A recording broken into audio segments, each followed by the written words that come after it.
उत्तर प्रदेश के एक छोटे कस्बे मधुपुर की पहचान उसकी शांति, हरे भरे खेतों और पुराने मंदिरों से थी। लेकिन इस कस्बे की एक और पहचान थी, एक पुरानी हवेली जिसे लोग भूली हुई हवेली के नाम से जानते थे। उस हवेली के बारे में तरह तरह की बातें कही जाती थीं। कोई कहता वहां रात को अजीब आवाजें आती हैं, कोई कहता हवेली में एक औरत का साया घूमता है।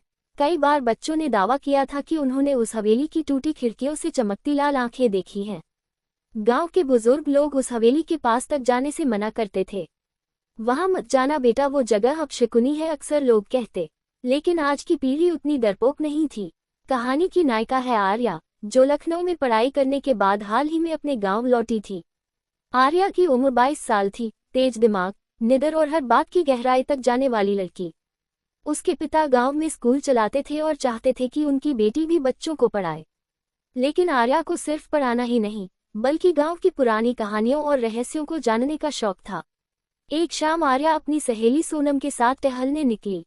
सूरज ढल रहा था, खेतों पर हल्की सी सुनहरी रोशनी फैल रही थी।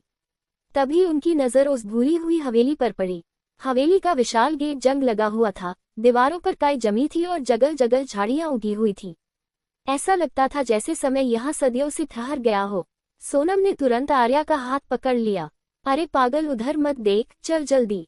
आर्या हंसते हुए बोली, तू तो ऐसे डर रही है जैसे सच में भूत सामने खड़ा हो। मजाक मत कर आर्या, इस हवेली के किस्से सुने नहीं तूने? आर्या ने हल्की मुस्कान के साथ कहा, किस्से ही तो है, लेकिन सच क्या है ये जानना जरूरी है। सोनम ने सिर हिलाया, तुझे अपनी जान प्यारी नहीं है? चल निकल यहाँ से। लेकिन आर्या की नजर हवेली की टूटी खिड़की पर अटक गई। उसे लगा जैसे अंदर किसी ने हल्की सी हरकत की हो। अगले दिन आर्या ने गांव के बुजुर्ग रामलाल काका से हवेली के बारे में पूछा। रामलाल काका की आंखों में डर साफ दिखा। उन्होंने धीमी आवाज में कहा, बेटी उस हवेली का नाम मत लो, वहां एक बार जो गया वापस नहीं लौटा। आर्या उत्सुक हो गई, काका आखिर उस हवेली में हुआ क्या था? रामलाल काका ने गहरी सांस ली और बोले, बहुत साल पहले उस हवेली में ठाकुर साहब रहते थे। बड़ा जमींदार था, धन दौलत की कोई कमी नहीं थी। उसकी एक बेटी थी रागिनी। कहते हैं रागिनी बहुत खूबसूरत थी, लेकिन अचानक उसकी रहस्यमय मौत हो गई। उसी के बाद से हवेली वीरान हो गई। लोग कहते हैं उसकी आत्मा आज भी वही भटकती है। आर्या ने गंभीरता से सुना और सोचा, क्या ये सब सच है या सिर्फ डराने के लिए बनाई गई कहानियां? उस रात आर्या नींद में बार बार वही हवेली देखती रही। टूटे दरवाजे, अंधेरा आंगन और किसी औरत की धीमी हंसी। सुबह उठते ही उसने ठान लिया, मुझे इस रहस्य का पता लगाना ही होगा। उसने सोनम से कहा, आज रात हम हवेली के अंदर चलेंगे। सोनम घबरा गई, क्या तू पागल हो गई है? रात को वहां जाना मौत को बुलाने जैसा है। आर्या बोली, डर हमेशा हमें पीछे खींचता है। अगर सच जानना है तो डर पर जीत जरूरी है। आखिरकार सोनम अनमने ढंग से तैयार हो गई। रात को जब गांव सो गया, दोनों सहेलियां टॉर्च और मोबाइल लेकर हवेली की ओर बढ़ी। आसमान में बादल छाए थे और हल्की हवा में अजीब सी सरसराहट थी। हवेली का गेट धक्का देने पर चरमराता हुआ खुला। दोनों का दिल जोर जोर से धड़क रहा था। जैसे ही वे अंदर पहुंची, एक ठंडी लहर उनके शरीर से गुजर गई। आंगन में टूटी चारपाई, जंग लगे बर्तन और धूल से भरी हवाएं थीं। अचानक सोनम चीख पड़ी, आर्या देख, वो परछाई। आर्या ने टॉर्च घुमाई तो देखा, दीवार पर किसी इंसान जैसी आकृति की छाया हिली। हवेली का सन्नाटा और भी गहरा हो चुका था। हवा की सरसराहट टूटी खिड़कियों से अजीब सी सीटी बजा रही थी। आर्या और सोनम दोनों के हाथ कांप रहे थे, लेकिन फिर भी उन्होंने हिम्मत नहीं हारी। दीवार पर दिखी परछाई धीरे धीरे हिल रही थी। सोनम डर से लगभग रोने लगी। आर्या, मैंने कहा था न, यहाँ चलना गलत है। चल जल्दी निकलते हैं। आर्या ने उसे थामते हुए कहा, रुको, घबराओ मत। परछाई हमेशा भूत की नहीं होती, कभी कभी सच की तरफ भी इशारा करती है। उसने टॉर्च की रोशनी सीधा दीवार पर डाली। कुछ पल के लिए दोनों का दिल जैसे थम गया। परछाई दरअसल एक पुराने पंखे से बन रही थी जो टूटी खिड़की से आती हवा से हिल रहा था। सोनम ने राहत की सांस ली, लेकिन उसकी आंखों में आंसू थे। तू पागल है आर्या, मैं अब और आगे नहीं बढ़ सकती। आर्या ने गंभीर स्वर में कहा, अगर तू चाहती है तो यहीं रुक जा, लेकिन मैं आगे जाऊंगी। इस हवेली के राज का सच पता लगाना ही होगा। हवेली का अंदरूनी हिस्सा। आर्या धीरे धीरे हवेली के भीतर बढ़ी। उसके कदमों की आहट सूनी हवेली में गूंज रही थी। दीवारों पर पुराने चित्र लटके थे, जिन पर धूल जमी हुई थी। एक चित्र पर उसकी नजर पड़ी, एक सुंदर युवती की पेंटिंग। आंखों में गहरी उदासी, माथे पर बड़ी सी बिंदी और होठों पर अधूरी मुस्कान। आर्या के मन में तुरंत ख्याल आया, क्या ये वही रागिनी है जिसके बारे में रामलाल काका ने बताया था? चित्र के नीचे हल्के अक्षरों में लिखा था, रागिनी ठाकुर। आर्या ने धीरे से सोनम को आवाज दी, देख ये वही है। सोनम कांपते हुए बोली, आर्या चल अब बस कर, चल घर चलते हैं। लेकिन उसी वक्त ऊपर से किसी के चलने की आहट आई। लकड़ी के फर्श पर चरमराहट हुई, जैसे कोई भारी कदम रख रहा हो। दोनों सहेलियां डर से सिहर उठी। आर्या ने हिम्मत जुटाई और सीढ़ियों की ओर बढ़ी। सोनम ने उसका हाथ कसकर पकड़ लिया। नहीं मत जा, ऊपर कोई है। आर्या बोली, यही तो पता लगाना है कि ऊपर कौन है। दोनों धीरे धीरे ऊपर पहुंची। वहां एक बड़ा सा गलियारा था जिसमें कई कमरे थे। दरवाजे आधे टूटे हुए और खिड़कियों पर जाले लगे थे। एक कमरे से हल्की सी रोशनी झलक रही थी। आर्या ने दरवाजा खोला। अंदर का दृश्य देखकर दोनों की आंखें फैल गईं। कमरे में एक तेल का दिया जल रहा था, जबकि हवेली तो सालों से वीरान थी। कमरे के बीचों बीच एक लकड़ी की मेज पर पुरानी डायरी रखी थी। आर्या ने कांपते हाथों से डायरी उठाई। उसके पहले ही पन्ने पर लिखा था, मैं रागिनी ठाकुर, अगर कोई मेरी आवाज सुन रहा है तो समझ लेना कि मेरी मौत कोई हादसा नहीं थी, मेरी हत्या हुई थी। सोनम के मुंह से चीख निकल गई, हे भगवान। आर्या की आंखें चमक उठीं। देखा सोनम, ये हवेली सिर्फ डर की कहानी नहीं है, यहाँ सच छुपा है, एक हत्या का सच। डायरी के पन्ने पीले और पुराने थे, लेकिन उस पर लिखावट साफ थी। उसमें लिखा था कि रागिनी को अपने ही परिवार से धोखा मिला। मेरे पिता मुझे पास के गांव के जमींदार से ब्याहना चाहते थे, लेकिन मेरा दिल पहले ही किसी और को दे बैठा था। मुझे मेरे ही घर में कैद कर दिया गया, और फिर जिस रात मैंने भागने की कोशिश की उसी रात मेरी सांसें रोक दी गईं। सोनम कांपते हुए बोली, मत पढ़ आर्या, मुझे बहुत डर लग रहा है।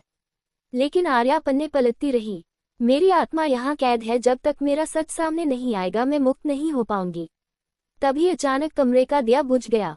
हवेली के भीतर सन्नाटा छा गया। खिड़की जोर से बंद हो गई और दोनों अंधेरे में फंस गईं। सोनम चीखने लगी, आर्या यहाँ से निकल चल, वरना हम भी मारे जाएंगे। आर्या ने मोबाइल की फ्लैशलाइट ऑन की और दरवाजे की ओर बढ़ी, लेकिन दरवाजा बाहर से बंद हो चुका था। अब दोनों हवेली के अंदर फंसी हुई थीं। तभी कमरे के कोने से हल्की सफेद रोशनी फैलने लगी, और उस रोशनी में वही पेंटिंग वाली युवती दिखाई दी, रागिनी। उसकी आंखें आंसुओं से भरी थीं। उसने धीमी आवाज में कहा, मेरा सच सबके सामने लाओ, वरना ये हवेली हमेशा मौत की गवाही देती रहेगी। सोनम जमीन पर गिर गई और रोने लगी। आर्या चल, ये भूत है। लेकिन आर्या ने हिम्मत से कहा, नहीं सोनम, ये भूत नहीं, ये एक अन्याय आत्मा है जो न्याय चाहती है। रागिनी की परछाई धीरे धीरे गायब हो गई, लेकिन डायरी का पन्ना खुला रह गया। उसमें आखिरी लाइन लिखी थी, मेरे हत्यारे का नाम मेरे कमरे की दीवारों में छुपा है। कमरे की दीवारों पर परछाइयां डोल रही थीं। बाहर से आती हवा चरमराती खिड़कियों को हिला रही थी। आर्या डायरी का खुला पन्ना बार बार पढ़ रही थी, मेरे हत्यारे का नाम मेरे कमरे की दीवारों में छुपा है। सोनम घबराकर बोली, दीवारों में नाम, इसका मतलब क्या है? आर्या, कोई इंसान दीवारों में नाम कैसे छुपा सकता है? आर्या ने धीरे धीरे चारों तरफ टॉर्च घुमाई। दीवारें पुरानी थीं, उन पर सीलन जमी थी और कहीं कहीं पपड़ी उतर चुकी थी। उसने एक जगह देखा, पेंट के पीछे कुछ उकेरे हुए अक्षर झलक रहे थे। आर्या ने हाथ से उस जगह को कुरेदा। धूल और सीलन हटने लगी। थोड़ी देर बाद वहां उभरे हुए अक्षर साफ दिखने लगे। वहां लिखा था, विजय। आर्या चौंक गई, तो रागिनी का हत्यारा विजय था। सोनम ने डरते हुए पूछा, कौन विजय? आर्या बोली, शायद उसके घर का कोई आदमी या फिर वो जमींदार जिससे उसका ब्याह तय हुआ था। हमें और पता लगाना होगा। अचानक दरवाजा अपने आप खुल गया। हवा का तेज झोंका आया और दिया फिर से जल उठा, जैसे किसी ने उन्हें बाहर जाने की इजाजत दे दी हो। सोनम ने तुरंत आर्या का हाथ पकड़ा और बोली, अब तो चल, वरना जान चली जाएगी। दोनों हवेली से बाहर निकली, लेकिन बाहर आते ही आर्या ने कसम खा ली, मैं इस रहस्य को पूरा उजागर करके रहूंगी। रागिनी को न्याय दिलाना ही होगा। अगले दिन आर्या ने गांव के बुजुर्ग रामलाल काका से फिर बातचीत की। उसने पूछा, काका, क्या आप विजय नाम के किसी आदमी को जानते थे जो ठाकुर साहब के घर से जुड़ा हो? रामलाल काका कुछ पल चुप रहे, फिर धीमी आवाज में बोले, हाँ बेटी, विजय ठाकुर साहब का छोटा भाई था। बहुत लालची आदमी था। उसे हवेली और जमीन पर नजर थी। लोग कहते हैं ठाकुर साहब की मौत के बाद वही सब संभालता, लेकिन अचानक हवेली वीरान हो गई। आर्या की आंखों में चमक आ गई। यानी विजय ने ही रागिनी को मारा ताकि हवेली और जमीन पर कब्जा कर सके। आर्या ने तय किया कि हवेली में फिर जाना होगा, लेकिन इस बार सिर्फ सोनम नहीं बल्कि एक और साथी भी साथ होगा। उसने अपने बचपन के दोस्त राघव को बुलाया। राघव बहादुर था और पुलिस की ट्रेनिंग ले चुका था। आर्या ने उसे सब कुछ बताया, डायरी, रागिनी की आत्मा और। राघव गंभीर होकर बोला, अगर ये सच है तो ये सिर्फ आत्मा की कहानी नहीं बल्कि एक पुराना अपराध है। हमें सबूत चाहिए। तीनों, आर्या, सोनम और राघव, रात को हवेली पहुंचे। इस बार राघव ने रस्सी, टॉर्च और कैमरा भी साथ लिया था। जैसे ही वे अंदर पहुंचे, हवेली और भी डरावनी लग रही थी। लेकिन आर्या के दिल में अब डर से ज्यादा जिज्ञासा थी। वे ऊपर वाले कमरे में गए जहां डायरी मिली थी, लेकिन इस बार में इस पर डायरी नहीं थी। आर्या घबरा गई, डायरी कहाँ गई? सोनम रोते हुए बोली, मैंने कहा था न, ये सब भूत प्रेत का खेल है। अब डायरी खुद चलकर कहीं चली गई। राघव शांत स्वर में बोला, नहीं, कोई इंसान यहाँ आया होगा, हमें ध्यान से देखना होगा। तभी राघव ने फर्श पर अजीब निशान देखे, जैसे भारी चीज को घसीटा गया हो। उसने उस जगह दबाकर देखा और अचानक लकड़ी का एक टुकड़ा हिल गया। नीचे एक गुप्त दरवाजा था। तीनों ने मिलकर उसे खोला। वहां अंधेरा था और सीढ़ियां नीचे जा रही थीं। सोनम कांपते हुए बोली, नहीं, अब मैं नीचे नहीं जाऊंगी। लेकिन आर्या और राघव ने उसे मनाया और तीनों नीचे उतरे। तहखाने में अंधेरा, सीलन और सड़ांध थी। चारों ओर पुराने बक्से और तिजोरियां रखी थीं। एक कोने में उन्हें एक कंकाल मिला जिस पर पुरानी औरतों के गहनों के अवशेष थे। आर्या के शरीर में सिहरन दौड़ गई। ये शायद रागिनी का ही कंकाल है। सोनम चीख पड़ी, हे भगवान, चल भाग चलते हैं। लेकिन राघव ने कहा, नहीं, यही असली सबूत है, हमें पुलिस को बताना होगा। अचानक कंकाल के पास रखे कपड़े से एक लिफाफा गिरा। आर्या ने उठाया। उसमें कागज पर लिखा था, मैं विजय ठाकुर हवेली और जमीन पाने के लिए रागिनी को हमेशा के लिए खामोश कर दूंगा। अगर कोई ये चिट्ठी पाए तो समझ लेना कि हवेली की असली वारिस को मैंने मिटा दिया। जैसे ही आर्या ने चिट्ठी पढ़ी, तहखाने में हल्की सी रोशनी फैल गई। वही परछाई फिर सामने आए, रागिनी की। इस बार उसकी आंखों में दर्द नहीं बल्कि शांति थी। उसने धीमे स्वर में कहा, धन्यवाद, अब मेरा सच सबके सामने आएगा। अब मैं मुक्त हो रही हूँ। और देखते ही देखते वह परछाई हवा में घुल गई। सोनम ने कांपते हुए कहा, आर्या, अब तो सब खत्म हो गया ना? आर्या बोली, नहीं सोनम, अब असली काम शुरू होगा। हमें विजय के जुर्म को दुनिया के सामने लाना होगा। आर्या, सोनम और राघव किसी तरह तहखाने से बाहर निकले। तीनों के चेहरों पर पसीना था, लेकिन दिल में अब डर की जगह दृढ़ संकल्प था। राघव ने कहा, ये चिट्ठी और कंकाल दोनों ही सबसे बड़े सबूत हैं। अब पुलिस को बुलाना जरूरी है। आर्या ने सिर हिलाया, हाँ, लेकिन पुलिस को यकीन तभी होगा जब हवेली की कहानी पूरी तरह सामने आए। हमें विजय ठाकुर के बारे में और जानकारी निकालनी होगी। अगली सुबह आर्या ने रामलाल काका को सब बताया। काका पहले तो हैरान रह गए, फिर उनकी आंखें भर आईं। बेटी, अगर तू सचमुच रागिनी को न्याय दिला सके तो गांव तुझे हमेशा याद रखेगा। लेकिन विजय ठाकुर बहुत चालाक आदमी था। उसके दोस्त और गुर्गे आज भी गांव में घूमते हैं। सावधान रहना, आर्या ने दृढ़ आवाज में कहा। सच छुप नहीं सकता काका, चाहे कितना भी समय बीत जाए। राघव ने अपने पुलिस ट्रेनिंग वाले संपर्क से बात की और इंस्पेक्टर अरुण सिंह को हवेली बुलवाया। इंस्पेक्टर ने तहखाने की खुदाई करवाई और सच सामने आ गया। कंकाल, रागिनी की डायरी और विजय की चिट्ठी। इंस्पेक्टर अरुण ने गंभीर स्वर में कहा, ये केस बहुत पुराना है लेकिन सबूत साफ हैं। हम विजय ठाकुर को खोज निकालेंगे। सोनम ने राहत की सांस ली, तो अब सब खत्म। लेकिन आर्या ने महसूस किया कि कहानी अभी बाकी है। कुछ दिनों की जांच के बाद पुलिस को पता चला कि विजय ठाकुर आज भी जिंदा है। वो पास के शहर में नकली नाम से रह रहा था और प्रॉपर्टी का धंधा करता था। आर्या ये सुनकर दंग रह गई। यानी जिसने अपनी ही भतीजी की जान ली, वो आज तक आराम की जिंदगी जी रहा है। इंस्पेक्टर बोले, अब तक, लेकिन अब उसे कानून का सामना करना होगा। पुलिस ने विजय ठाकुर को पकड़ लिया। वह अब बूढ़ा हो चुका था, लेकिन आंखों में चालाकी अब भी थी। इंस्पेक्टर ने डायरी और चिट्ठी उसके सामने रख दी। विजय के चेहरे पर पहले हैरानी, फिर गुस्सा और आखिर में डर झलकने लगा। उसने कांपती आवाज में कहा, हाँ, मैंने ही रागिनी को मारा था। अगर वो जिंदा रहती तो हवेली और जमीन पर मेरा हक कभी न होता। मैंने सोचा था कि समय मेरे पाप को दफना देगा, लेकिन लगता है पाप छुपता नहीं। पूरा थाना उस कबूलनामे का गवाह बना। जब ये खबर गांव पहुंची तो लोग पहले हैरान हुए, फिर विजय के खिलाफ गुस्से से भर गए। गांव के चौपाल पर सभी इकट्ठा हुए। रामलाल काका बोले, आज इतने सालों बाद सच सामने आया है। इसका श्रेय आर्या को जाता है जिसने डर की जगह साहस चुना। गांव के लोग आर्या को देख तालियां बजाने लगे, लेकिन आर्या की आंखों में आंसू थे। ये जीत मेरी नहीं है, ये रागिनी की आत्मा की जीत है। अब वो चैन से सो पाएगी। पुलिस ने हवेली को सील कर दिया था, लेकिन गांव वालों ने तय किया कि इसे हमेशा के लिए बर्बाद जगह नहीं रहने देंगे। उन्होंने मिलकर हवेली की मरम्मत शुरू की। आंगन की झाड़ियां हटाई गईं, दीवारों पर नया रंग किया गया और रागिनी की तस्वीर को साफ करके मुख्य हॉल में लगाया गया। आर्या ने सुझाव दिया, हवेली को स्कूल बना देते हैं ताकि यहाँ से शिक्षा की रोशनी फैले। गांव वालों ने तुरंत उसकी बात मान ली। स्कूल बनने की पूजा वाले दिन जब सब इकट्ठा थे, अचानक हवेली के अंदर हल्की सी सफेद रोशनी फैली।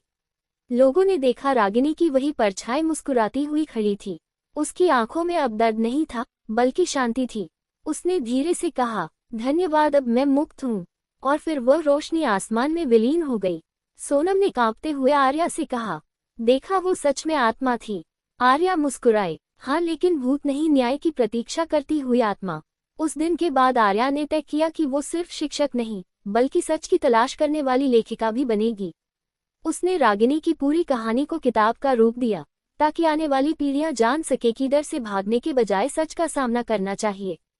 गांव वालों ने उसकी किताब को हाथों हाथ लिया, और भूली हुई हवेली अब डर की जगह साहस और न्याय की पहचान बन गई। हवेली अब डर की जगह बच्चों की हंसी से गूंजने लगी थी। गांव वाले रोज वहां आकर बच्चों को पढ़ाते और पढ़ते। दीवारों पर रंग बिरंगे चित्र बनाए गए। आर्या को जब भी बच्चे खेलते कूदते नजर आते, उसके दिल में गर्व भर जाता। उसे लगता कि उसने रागिनी की आत्मा को सिर्फ मुक्ति ही नहीं दिलाई, बल्कि उसकी हवेली को नई जिंदगी भी दी। अदालत ने विजय ठाकुर को उम्रकैद की सजा सुनाई। जब फैसले का दिन आया तो गांव के लोग बड़ी संख्या में कोर्ट पहुंचे। जज ने कहा, विजय ठाकुर, तुमने अपनी ही भतीजी की हत्या की ताकि हवेली और जमीन पर कब्जा कर सको।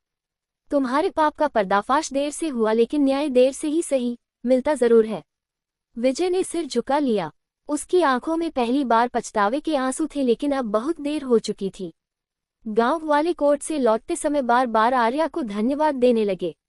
अब आर्या को लोग सिर्फ स्कूल की अध्यापिका नहीं, बल्कि साहसी बेटी के रूप में पहचानने लगे। लोग कहते, अगर आर्या न होती तो ये राज हमेशा दफन रहता। आर्या ने अपनी डायरी में लिखा, सच कभी दफन नहीं होता, वो इंतजार करता है सही समय का और सही इंसान का जो उसे सामने लाए। सोनम, जो शुरू में हर बात पर डर जाती थी, अब बदल गई थी। वो कहने लगी, आर्या, तूने मुझे सिखाया कि डर से भागना आसान है, लेकिन सच का सामना करना जरूरी है। अब मैं भी बच्चों को पढ़ाऊंगी और तेरे साथ काम करूंगी। आर्या मुस्कुराए, यही तो जीत है सोनम, जब हम डर से निकलकर रोशनी की तरफ कदम बढ़ाएं। 1 साल बाद हवेली में साहस दिवस मनाया गया। इस दिन गांव के लोग इकट्ठा हुए और बच्चों ने नाटक किया रागिनी की कहानी। बच्चों ने अभिनय के जरिए दिखाया कि कैसे लालच इंसान को पाप की ओर ले जाता है और कैसे सच और साहस से अन्याय पर जीत पाई जा सकती है। नाटक के बाद सभी ने तालियां बजाईं और आर्या को मंच पर बुलाया। आर्या ने कहा, ये हवेली अब डर की जगह नहीं रही। ये आने वाली पीढ़ियों को हमेशा सिखाएगी कि सच की राह पर चलना ही असली बहादुरी है। लेकिन कहानी यहाँ पूरी नहीं हुई थी। उसी रात जब सब लोग उत्सव के बाद लौट गए, आर्या अकेली हवेली में किताबें समेट रही थी। तभी उसे महसूस हुआ कि कोई पीछे खड़ा है। उसने मुड़कर देखा, वहां कोई नहीं था, लेकिन एक मेज पर रागिनी की तस्वीर के पास ताज़ा चमेली के फूल रखे थे। आर्या हैरान रह गई, ये फूल किसने रखे? यहाँ तो अभी कोई नहीं आया था। उसके कानों में एक धीमी आवाज गूंजी, धन्यवाद आर्या, तुमने मेरा सपना पूरा किया। आर्या मुस्कुरा दी, रागिनी, अब तू हमेशा हमारे बीच जिंदा रहेगी, इस हवेली के जरिए। कुछ ही समय बाद आर्या ने रागिनी की पूरी कहानी पर किताब लिखी, भूली हुई हवेली का राज। किताब बहुत लोकप्रिय हुई। अखबारों में उसके इंटरव्यू छपने लगे। लोगों ने किताब पढ़कर कहा, ये सिर्फ एक डरावनी कहानी नहीं, बल्कि साहस और न्याय की प्रेरणा है। आर्या खुश थी कि उसने अपना वादा पूरा किया। इस सफर में राघव हमेशा उसके साथ रहा। धीरे धीरे दोनों के बीच गहरी दोस्ती प्यार में बदल गई। राघव ने कहा, आर्या, तूने सिर्फ हवेली का राज नहीं खोला, बल्कि मेरा दिल भी जीत लिया। आर्या मुस्कुराए, और तूने साबित कर दिया कि असली दोस्त वही होता है जो हर डर में साथ खड़ा रहे। गांव वालों ने दोनों की शादी का प्रस्ताव रखा और सबने मिलकर उनका रिश्ता पक्का कर दिया। शादी से पहले आर्या आखिरी बार हवेली में गई। वो खाली हाल में बैठकर बोली, रागिनी अब तू सचमुच चैन से सो सकती है। ये हवेली अब हमेशा हंसी और शिक्षा से भरी रहेगी। उसने जैसे ही आंखें बंद की उसे महसूस हुआ कि एक हाथ उसके कंधे पर हल्के से रखा गया है। उसने आंखें खोली तो सामने रागिनी मुस्कुराती हुई खड़ी थी। रागिनी ने कहा, अब मैं सच में मुक्त हूँ। अलविदा आर्या। और फिर वो रोशनी बनकर आसमान में विलीन हो गई। आर्या की आंखों से आंसू बह निकले। उसने फुसफुसाया, अलविदा रागिनी, तेरा राज अब कभी भूला नहीं जाएगा। आर्या और राघव की शादी की तैयारियां पूरे गांव में जोरों शोरों से चल रही थी। हवेली जो कभी वीरान और डरावनी थी अब रोशनी और सजावट से जगमगा रही थी। दीवारों पर रंग बिरंगे फूलों की झालरें लटक रही थीं और आंगन में बच्चों की हंसी गूंज रही थी। गांव वाले कहते, ये शादी सिर्फ दो लोगों का मिलन नहीं है बल्कि गांव की नई जिंदगी का उत्सव है। रागिनी की हवेली अब स्कूल के साथ साथ गांव की हर खुशी का केंद्र बन चुकी थी। लोग वहीं बैठकर पंचायत करते, त्योहार मनाते और बच्चों की प्रतियोगिताएं आयोजित करते। जहां कभी सन्नाटा और साया था वहां अब ढोल नगाड़े और गीत बजते थे।